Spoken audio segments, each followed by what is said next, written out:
দেখেন কি রান্না করলাম আজকে আপনাদের সাথে শেয়ার করি। মুরগি বলছি, সবসময় আসলে মুরগি রান্না করি তো সেই কারণে। গরুর মাংস দিয়ে মূলা, এখন ধনিয়া পাতা দিয়ে দিব। কালারটা মাশাআল্লাহ খুবই জোর আসছে। আমি আসলে এডিটিং করি না, যেটা আসলে বাস্তবে আমার মোবাইলে কালার আসে ওইটি। এত এডিটিং করে ভিডিও দেওয়ার আসলে ভাই সময়ও নাই, ধৈর্যও নেই। ঘরের অনেক কাজ করতে হয়, তার মধ্যে ভিডিও ছাড়তে হয় তোমাদের জন্য। তোমরা বলবো আমাদের জন্য কেন, না করলেও তো চলে, কিন্তু করতে হবে।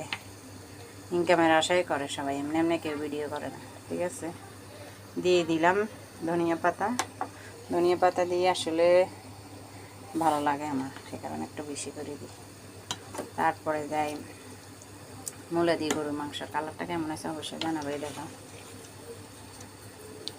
সবাই খাবে, সেই জন্য মূলা দিয়ে গরুর মাংস চট্টগ্রামের মানুষের খুবই পছন্দের একটা খাবার।